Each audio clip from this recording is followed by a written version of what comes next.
Not any longer than that.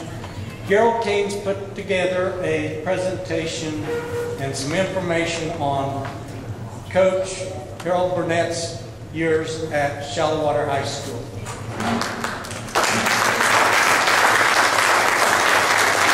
Let's have all the men, boys, whatever, that played, ran cross country, track under Harold, and then we'll have a few girls stand up that he coached. Let's have all the guys that participated in sports under Harold.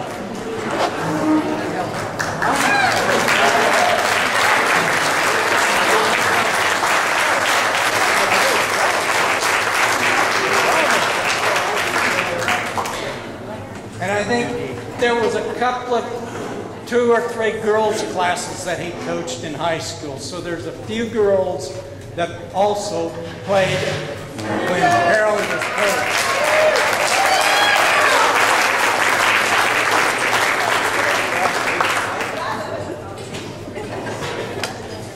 And so, Bill, don't forget all those pep assemblies that we sat, that he led.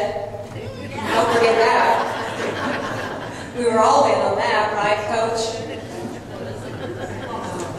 So I have a handheld mic here, and after Harold does his presentation, then we're going to open it up. Bill's trying to get the word around to some of you to share a few little tidbits, and if you haven't been approached, be thinking. We'll pass this mic around. You can just do it from where you're at, and if you have a few little tidbits to share in memory of, or in honor of Coach Harold Burnett, then we'll do that. So we'll turn it over to Harold Kane.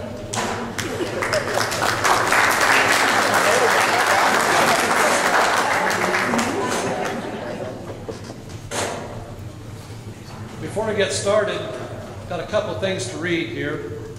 This is from Jack Miller. It says, Coach Burnett, sorry I couldn't attend the reunion. I was on one of your hot basketball teams in 1954 through 1956.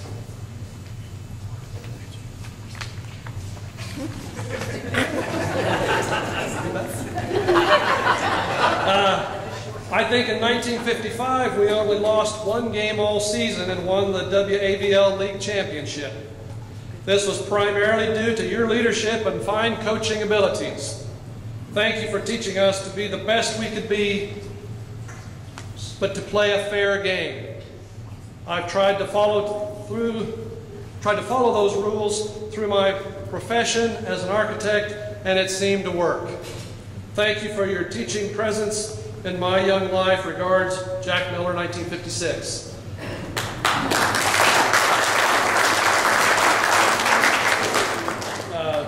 Also, I talked yesterday with Everett Miller's wife, Rochelle. Everett's in KU Med Center in the hospital. He's pretty sick right now. So he was very saddened that he couldn't be here with all of you today, but he wanted to be sure that Coach Burnett got his best regards. So there you go, Coach. Okay, good afternoon. My name is Harold Kane. I grew up on a farm about 8 miles southwest of Shallow. I attended Shallow schools for 10 years. I wasn't allowed to graduate from Shallow like most of you did here, because after my sophomore year, the school closed. Shallow closed. Finished my last 2 years at Scott Community High School. But let's turn back the clock for a few minutes and correct me if I'm wrong.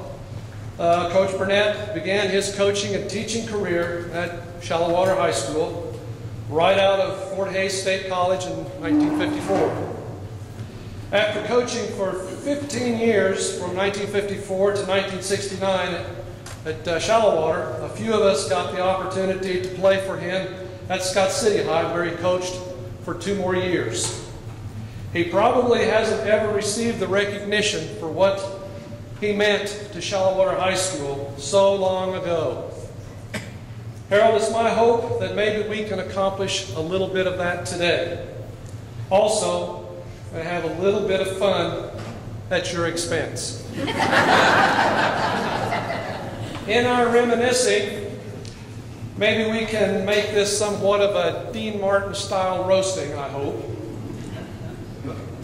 Coach Burnett is, and always has been, a very outspoken person, and never without something to say, especially when it comes to basketball at any level. Coach Burnett never meant any more to Shallow High School than in the very last year of its existence, 1968-69. The school took a major blow when 2 weeks before the school year was to begin, the principal, Ross Beach, died suddenly of a heart attack. Mr. Beach was a prince of a man. We were part of USD 466 by that time, and they had got someone to fill the position at the last minute. But the rest of the faculty had to really step up to keep the school alive for one more year. Had it not been for Coach Burnett and the late Avis Murphy, the business ed teacher, we as students would have been very shortchanged on the high school experience that year. They kept the spirit of Shallow Water High School alive. Coach Burnett, told me near the end of what was my senior year at Scott City, after the basketball season was over, and he had submitted his resignation, he said to me that he had lost the best job that he'd ever had. That being coach and teacher at Shallow Water High School. I'd like to set the stage for my comments and reminiscings from your different eras by asking how many of you have ever seen the movie Hoosiers? Great, good. It's a high school basketball movie that came out in 1986, and it is my favorite #1 movie of all time, probably always will be, because it depicts what it was like to live in a very small town and a small school in the 1950s. And I like to think the 1960s too, in my case. Small gyms and all, just like Shallow Water and every other place that we played. Every time I watch that movie, it takes me back to my growing up years in Shallow Water. It reminds me of what it was like to be in the locker room and on the court again with Coach Burnett. In the movie, Coach Norman Dale, in an interview to the press, refers to his boys as knowing basketball, farming, and school, probably in that order.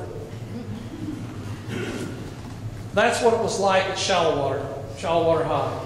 That's the way we were in the era of Burnett that I was involved in. Basketball, farming, and school. That's just about all we knew then, and I'll bet your era was pretty similar. None of us ever won a state basketball championship like they did in the movie, but when our games were tight and we were huddled up around Coach Burnett, he had me convinced that if we could execute the play that he was drawing on the clipboard, we were going to win. Sometimes we did, sometimes we didn't. The crowd noise in the Shallow Water gym was so loud at those times, you couldn't hear what Coach Burnett was saying 2 feet from his head. He was yelling at the top of his lungs, and you couldn't hear what he said. It was absolutely great. Do you remember that? 200 people making a lot of noise in that gym. Back to setting the stage for Coach Burnett, your Coach Burnett stories, with another comparison to the movie Hoosiers. In the regional final game in the movie, there was a player on the opposing team that was hard for them to stop scoring. The quote from Coach Dale in the huddle went something like this: "Buddy, number 41 is killing us. Stick to him. Think of chewing gum. By the end of the game, I want to know what flavor he is." And near the end of the game, he told the coach it was Dentine. Now, Coach Burnett had a little edgier approach to playing tight defense. He even gave an award for it. It went something like this. We played a man-to-man defense 98% of the time. If you held the man you were guarding scoreless for the whole game, you could get this treasured award. The man you were guarding had to be someone who was a regular scorer, though. Not just someone that would usually score maybe 2 points or something like that. Now, to get this, instead of figuring out what chewing gum the player chewed, Coach Burnett would tell us he wanted us to guard our man so close that you could crawl in his jockstrap with him. I know that sounds a little crude, but it worked. I wasn't one of the best defensive players, but I accomplished that in a game against at Deerfield. Mark Miller was his name. And I think Coach Burnett was very reluctant to give me the award because he probably thought I just got lucky or the guy was having a bad night or something. I have that award with me today. It is a miniature jockstrap.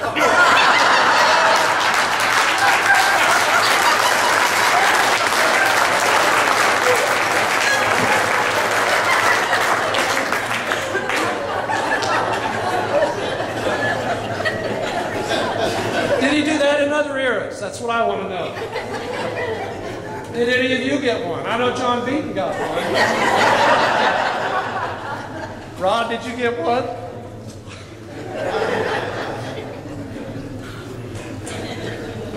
Does that remind you, I hope, of any stories that you would like to share right now? Who wants to go first? Don't be shy. Nina will bring you the microphone. I don't need the mic, but I learned one thing. Don't ever eat peanut butter. It'll run your stomach.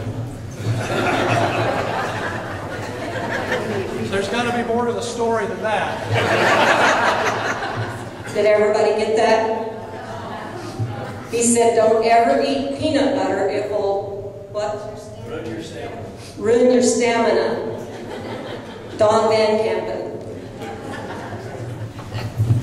How close do I want to hold you? Well, we had all these pep rallies down there, and Coach always had a couple little things that I remember about him doing. One of them was pushing his glasses up with his index finger and going like that with his ear. And so he would do this pep rally, and he'd push the glasses up, clean his ear, walk around, then he'd push his glasses back up and do his ear again. But one thing that I remember, we talk about basketball, girl, cross country. I could never make the team. These other guys did. We're going to talk about that a little bit. Okay.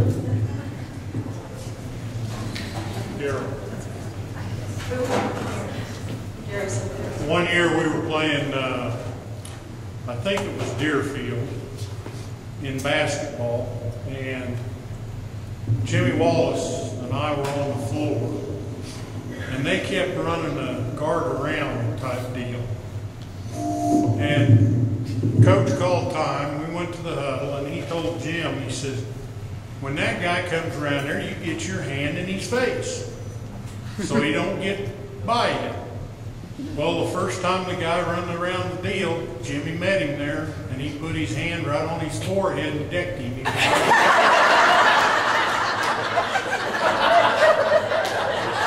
then a couple other stories I have is when I was a freshman, I was on the track team. Well, we had the little panel bus, little Suburbans, you know. They're 9-passenger vehicles. Well, there was 9 of us on the track team and Coach driving, so that was 10 of us in the bus.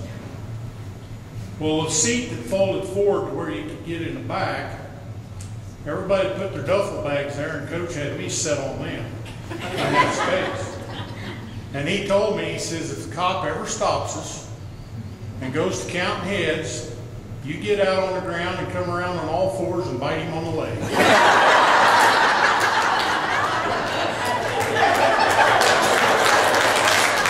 I heard too that Gary, that I was told that they was going to play Healy, and Healy's got some big guys over there.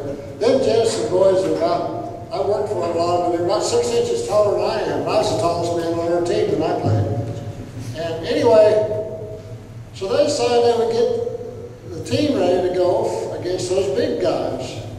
And so he put Gary in the middle of the paint with a tennis racket, I think it was. And so if everybody tried to shoot, he'd swat it down, you know, right down on top of him. The guys over at Healy didn't appreciate that very much the next time they played shallow water. And they wanted me to know, let me tell you that they was glad to know that information. But that's how come they couldn't make a shot over the top of us. It was because you was in there with that tennis racket whacking us on the ball.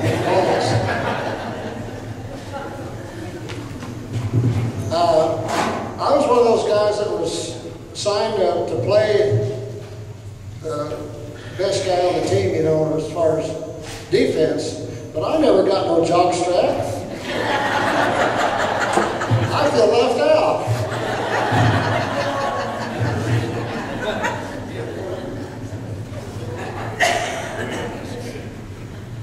That might have come up in later days.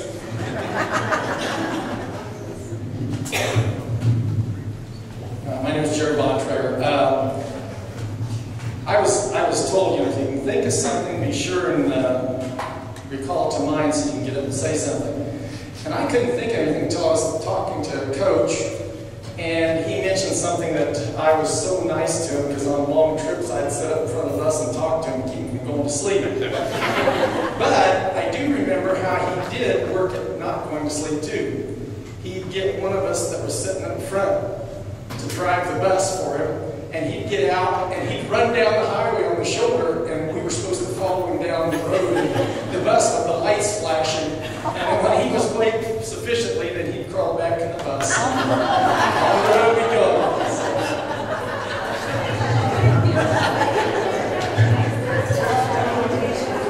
What would they say about that today?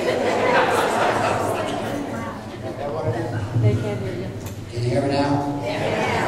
I think one of the things that I appreciate about Coach Burnett more than anything, I appreciate his coaching, his terribly positive attitude, but his thought stories.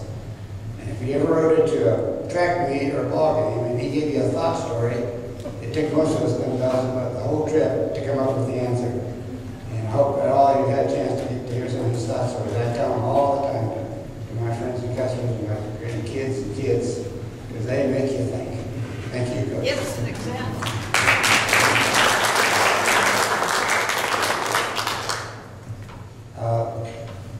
The king had a daughter, and there was two princes wanted to marry this daughter.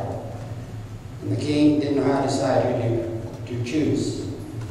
So he gave each a horse. They were their horses. So you go out and ride. The owner of the last horse back gets my daughter's hand. So that's the thought story. You know what happened? These guys wandered around the countryside for several weeks and finally went to a bar one night. And they told the bartender the problem. And the bartender said 2 words. What were these 2 words? I don't know. Change horses. Change horses. They took us 150 miles to do that. You know, from the looks of it, it looks like Harold and Harold could be twins. They're dressed alike. When I was a senior in high school, we won the cross-country state meet, I think it was. Now, in cross-country, you got your points by how you came in. So if you got low points, won. Now, when I tell people that when I was a senior, we won the cross-country state meet, I didn't tell them, I don't finish the story, because we had Harold Hadley and Walter Miller, and they always got first and second. So when you start out with 3 points, And then the rest of us trailed in. Anyway, I still had a trophy. I don't know how I ended up with a trophy, but anyway, we won with low points. Thanks for those. Yes, I was fortunate enough to, I think it was the starting of men's cross country when we first started. I believe that's the case. And the thing I remember that Coach told us is we're going to put shallow water on the map. And I sat there and thought, yeah, right. But he was right.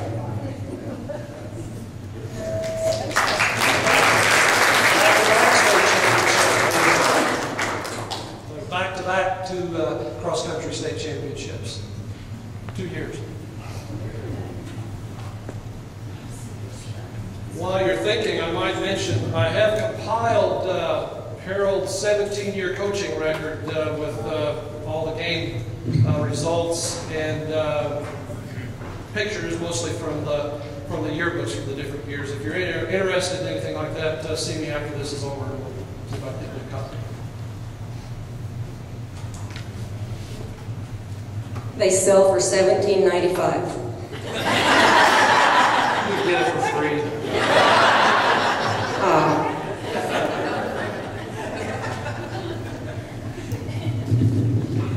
I'd just like to add one thing about what Barry said. When Coach came to me and said, hey, they got this new sport called cross country, and low score wins. And I'll tell you, I said, I don't understand that. He said, well, it's like golf. Well, at that time, I didn't even want to golf. But he explained it to me. It is an interesting way to score a week, but it was fun.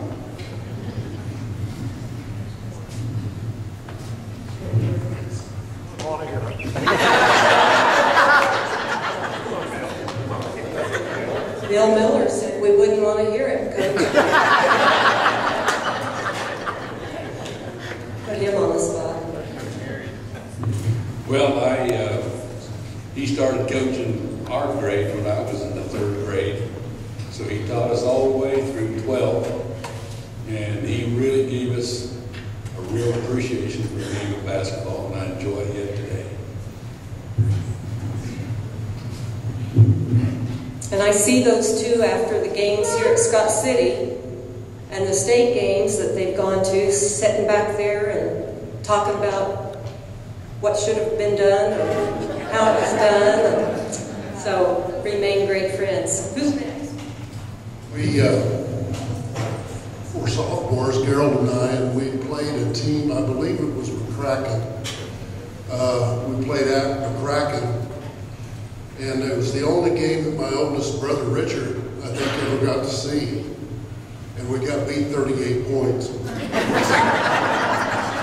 Well, later on that year, McCracken came to the Cracker Box. And guess what? McCracken got beat. That's one of my favorite memories. Well, there are no boys here in my class from 1967. Marilyn, Wenderlin Waters and I are the only two. And I believe it was a tournament down at Pierceville that, I'm not sure what grade they were, but I thought we took first at the tournament. I don't know if you remember, Coach, or not, but that would be 1967. I remember when we were going to Healy to play basketball over there. Coach said you're really going to have to be on your toes because them Stephens boys are raised on weird oatmeal.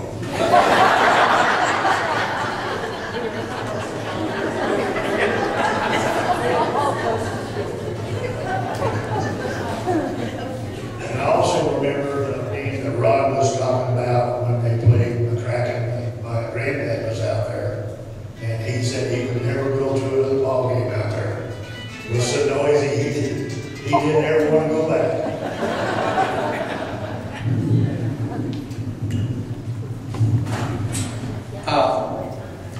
Just one other thing that I thought about, I think it was what Harold said that recalled something. I remember in grade school, once again, Coach was coaching our grade school teams, and I was a 7th grader.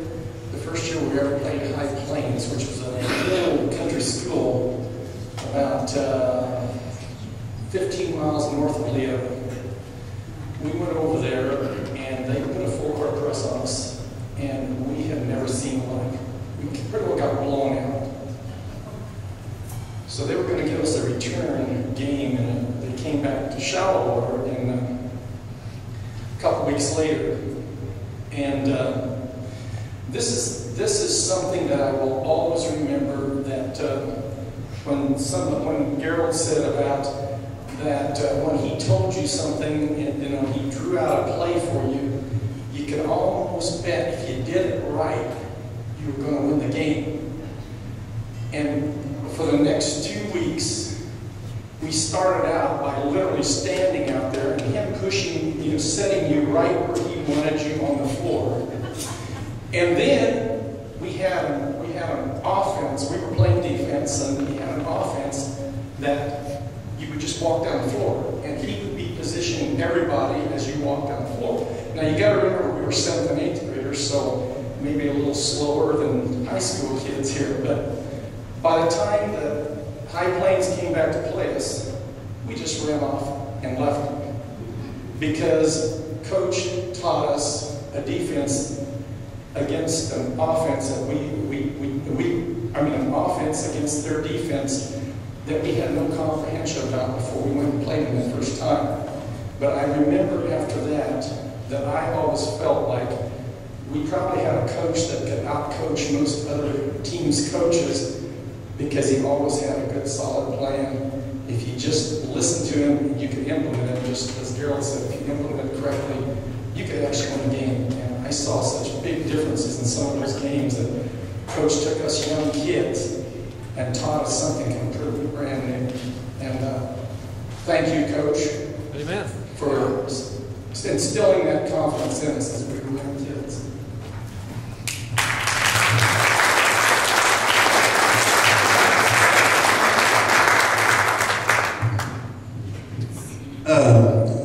I was in the 66 class, and when we were playing Deerfield, we couldn't beat them first couple of games. And this is something unique to all the games that Shallow River played. They came back to our homecoming, and we played them in our gym, and that was the only game that was recorded on the radio and broadcast, and we won by 1 point.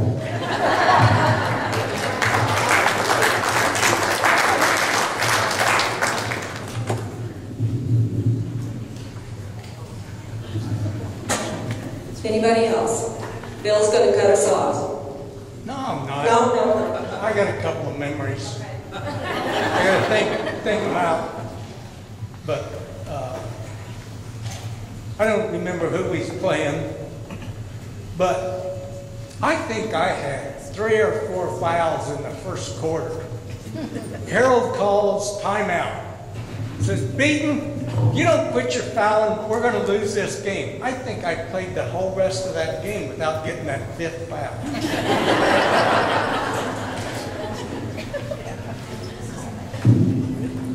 And Jerry reminded me when we went to Lazine one night, we was playing down there, and it was a small gym, and they had these supports along the, and they was right on the out of bounds line.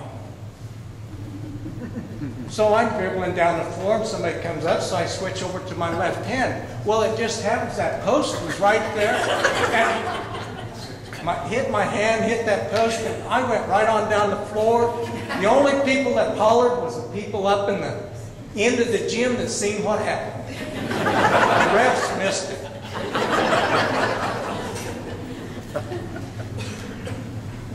And there was one other game we was playing over at Kendall.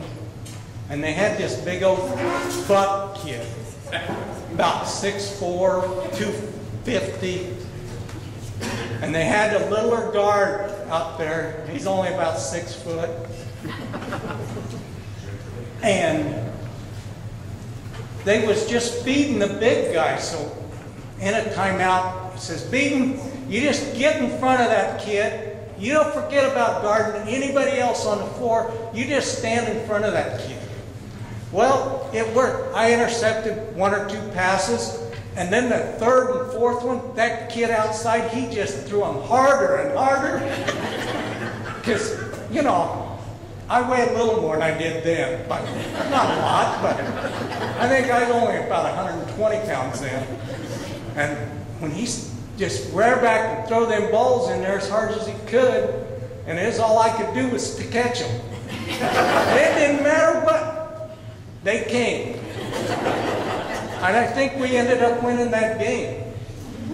I think Larry and Jerry and all of them was on there, played with me. And so, anybody else have anything to say? Or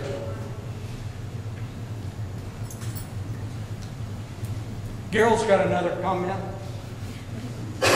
Just wanted to say the very last game that was ever played at Shallowater High School in 1969 was against Leoville. And we had a pretty good lead on them through the third quarter, but they had some fellow by the name of Kreitzer, I think was his name. And he had a whale of a night. I think he ended up with 30 points. And they ended up beating us. The last game that was ever played there, 59-60. And I still remember Coach Burnett, we were up on the stage, the bench was up there next to the scorer's table. And I still remember him standing up there almost at the top of his lungs saying, "One lousy stinking point." Lost the last game. We did win the last game in district then a week or so later, but for third place. But, so the last game that Shallowater ever played was won, but the last game at the high school was lost.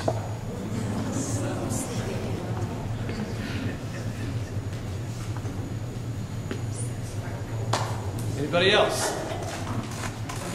Too bad. It's not an hour. Oh, here's somebody. Oh. I'll try one more time. You know, you guys that ran with us on the cross-country team, after we won the second time, I was a senior then. I couldn't make the team the year before because I was a little too slow. But everybody talked about the Harriers, Shallowater Harriers, Shallowater Harriers. They did this, they did that. So, I don't remember what day of the week it was, but we met out at the bus, the whole cross-country team, and we was going to prove to somebody that we could catch a rabbit. So we went around on that field over there, I think Trout's on it, that's just straight west of the Beat Belt. It was grass back then. And we'd run, one guy jump out, we'd see a rabbit, one guy jump out and take after him. Oh, here go the bus, woo, right behind him.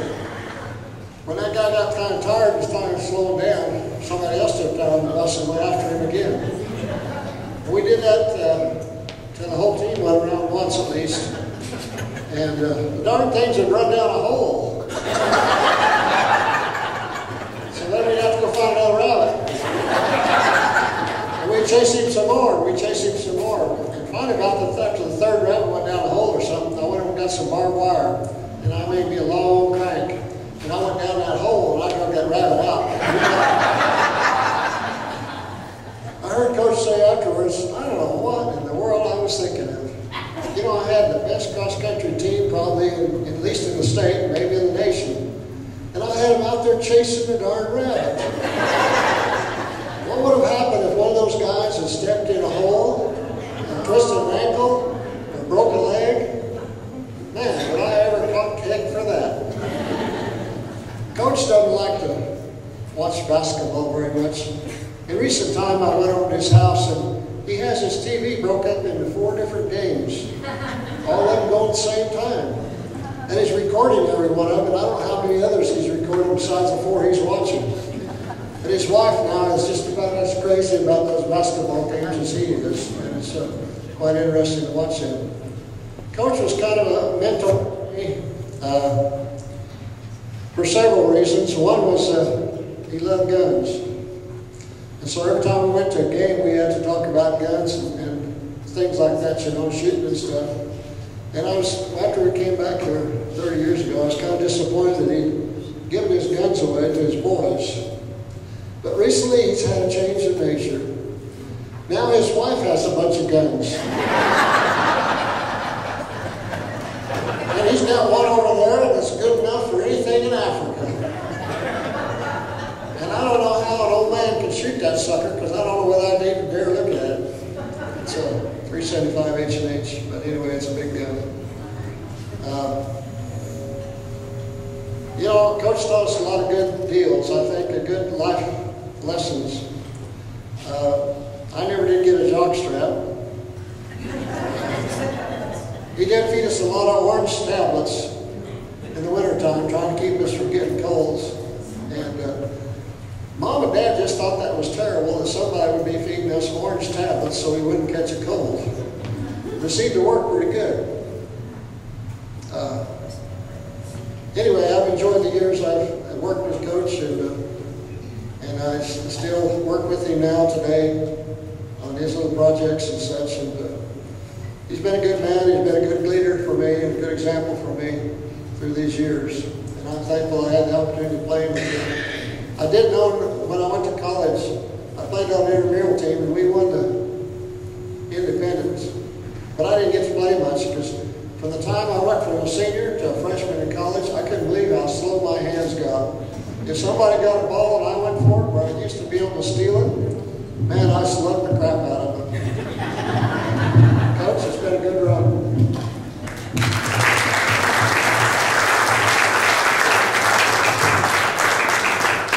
I thought of one other thing that was kind of interesting.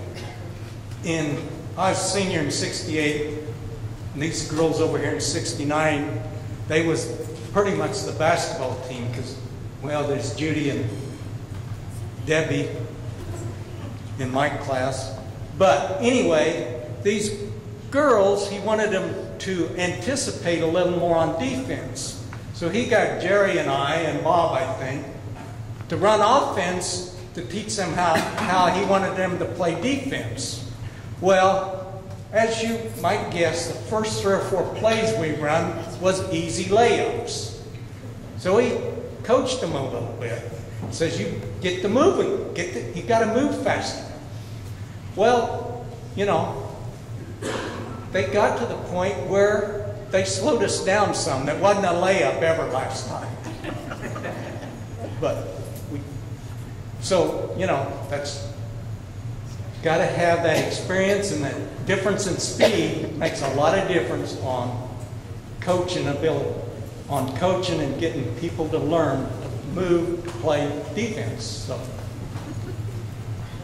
I'm sure Jerry would agree. I'm sure Jerry remembers doing that. So.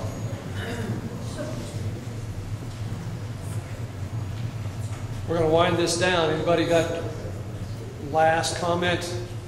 I'm afraid to give Harold the mic now, but I don't know if he wants to say anything or not. But if we do hand him the mic, you're limited to 90 seconds, Coach.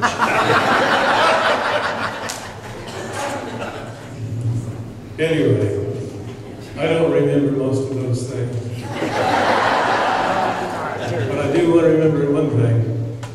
When we won the state cross-country track meet, I told the boys, if you're going to win, you have to be on the lead sometime. Now, doesn't that make sense? Okay. So they got together on their own, bless their hearts. And at the mile mark, the first 7 boys were from Shalom. And I about had a heart attack because I thought they'd run out of gas. Anyway, I'm very humbled by all of this. I love basketball, and I thought the biggest enemy that we had at Shallowater, excuse me just a second, was they didn't have enough faith in themselves. Basketball has changed quite a bit. If I were coaching again, I would be mind-bogglingly better than I was when you saw. Because almost all small school coaches grow on the job.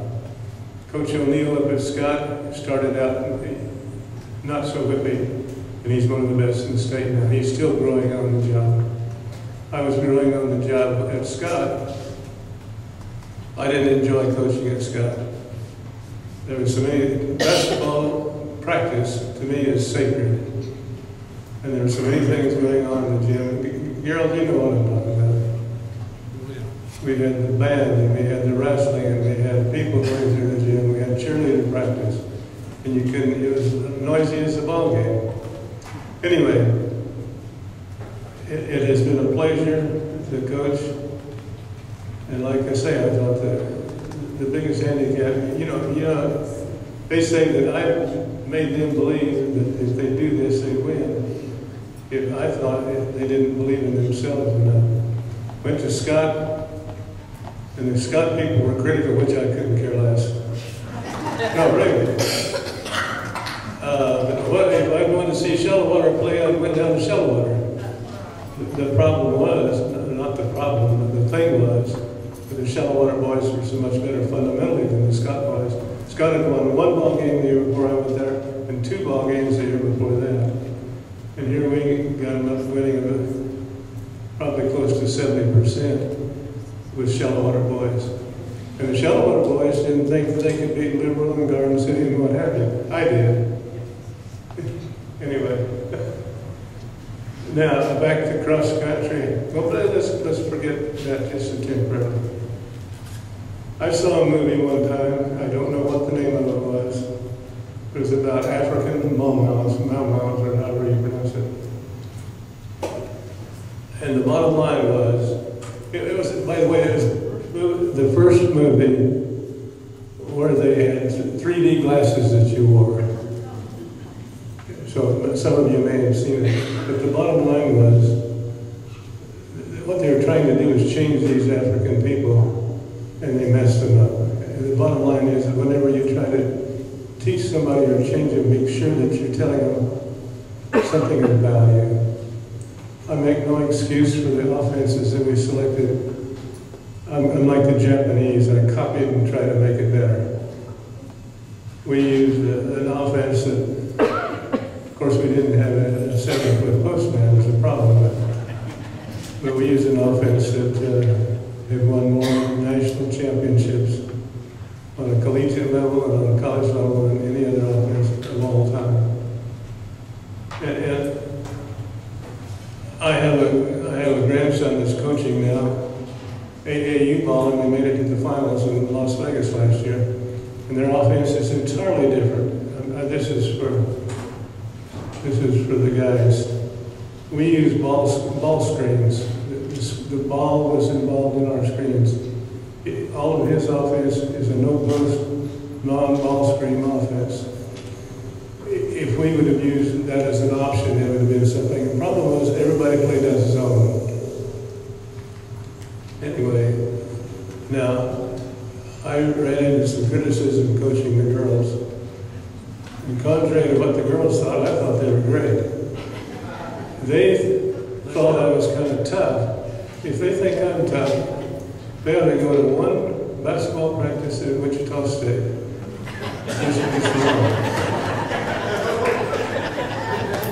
Anyway, I thought there was plenty of room for improvement, and I thought they were actually great. Anyway, I have no more comments. I don't remember these stories of these people. I don't even remember what I had for breakfast.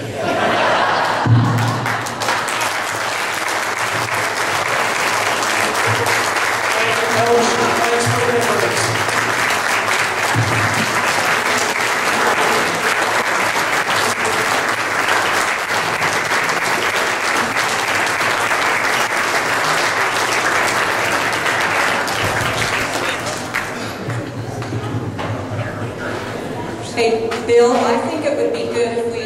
Were you done, Harold? Yes. Okay. I think it would be good if we quickly run through just the classes, and I'm going to kind of leave it up to you. We found out that Louise Chris is our oldest graduate here, and So let's start there. And whoever's next, what year was that? 40. So Louisa's 1940. How about all of those in 41? Stand. I think the next group was 49. Okay. Anybody in between the 49 and 49? All right. How many was in your graduating class? I think it ended up with 3. I think it was Berlene, Bonnie, and Juanita. Okay, she had 3 in her graduating class. 50. Any 50s here? Oh, Edka? 51. 52. Oh, Erskine. And Natalie left, I believe. Okay? Would have been 51. 51. How about 52? 53. There was Larry, Ethel, I, Peggy, Ryan, and Betty Burton. Okay. 53. That was switches, excuse me. 54.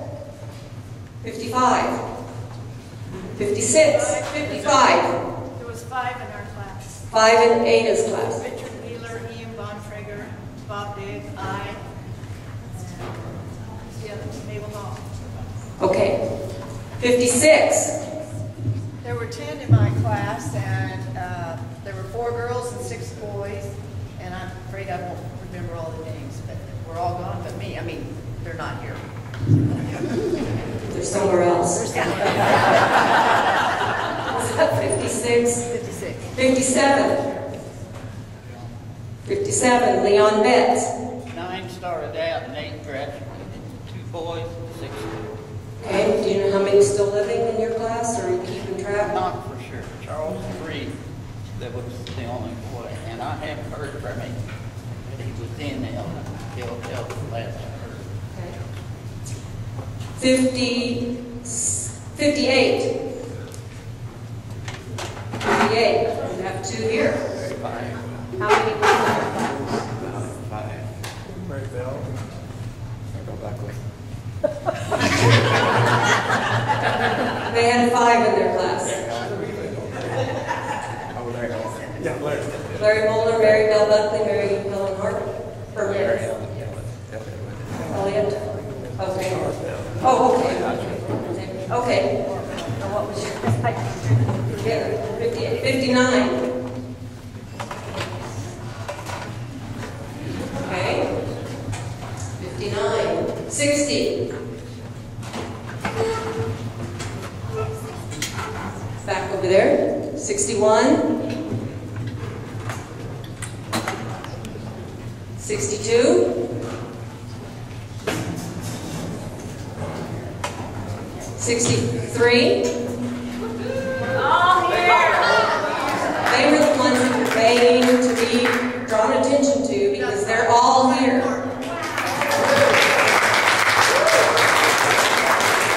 64. Okay, 64. 65. 65. 66. That's quite a few, I think.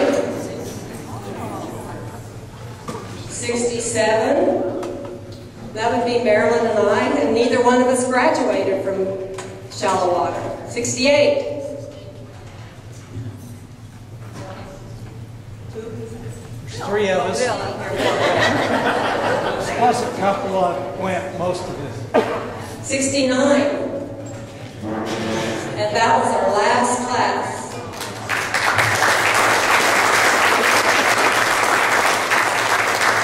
And we want to thank those that did not graduate there that are here. Stand up, please. Those that came along later or are just here to, at some point who came to.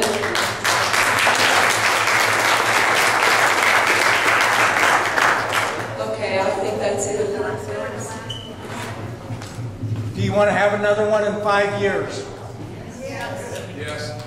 Do you want to have it separate from Scott County's, or do you want to have it tied in with y'all's school?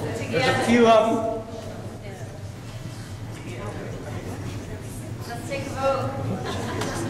The Scott City High School, or all-school reunion is over the 4th of July, and I believe it will probably continue that way. They have a Friday evening, afternoon, whatever, Saturday and Sunday events. And so, yeah, do we want to take a vote? No? Okay. All in favor of having it with the Scott City All-School Reunion over July 4th? Raise your hand.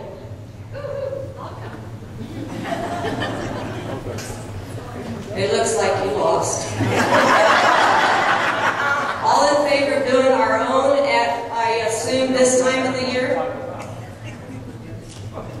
Does anybody have a better suggestion time-wise when they would work better for them? Hey, we got it to rain this month in western Kansas. This time is good for the majority? I like it being here where it's cooler. I mean, I miss not being at the school, but I like it's more comfortable here. It would have been all right this year, No, but it would have this year. No, it would have still been hot.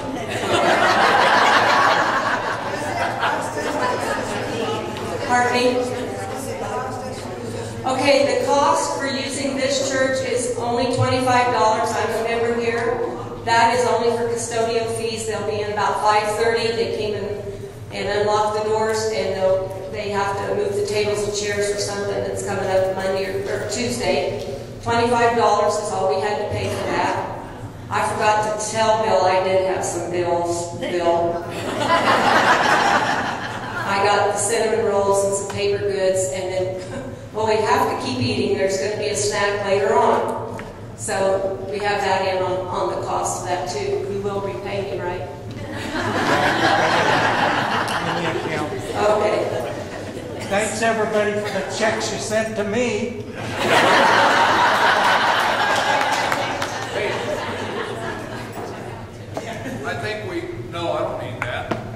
I think we owe this crew that did this, the mailings, the organization, and putting this thing together. It's a lot more work than you think, because I kind of do some of that for family reunion. But there's a lot of time that goes into this, and it's much appreciated. You guys are local, and I do appreciate what you're doing.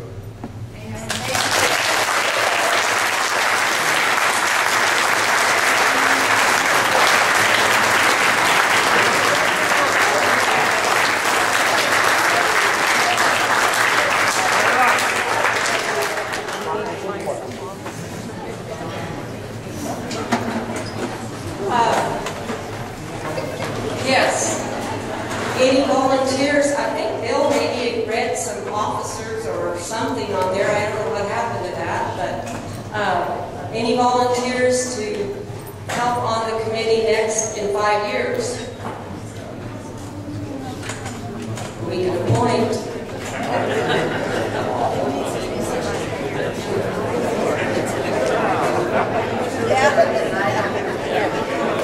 It is kind of hard to have people that live away to do this kind of thing. I understand that.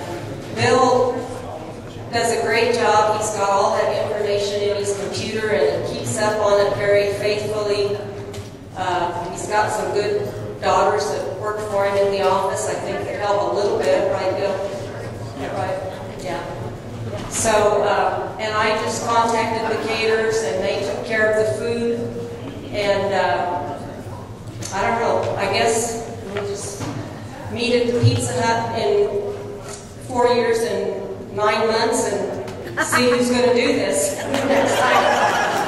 That's kind of what happened this time. We better have a reunion. Who's going to do it? We'll all help. We'll all help, and nobody else helped. Nobody else, well, we did have some volunteers, I think, so we can't say that, but I don't know. I guess just be sure you pick up your trash and things like that, if you would, please. You're welcome. We have the building till 5:30, so I don't know what you would like to do. If you'd like to go out to the school, look around, whatever. We've got some cookies, and we'll have tea and coffee If you want to go do that and then come back and hang out, any suggestions on what you'd like to do?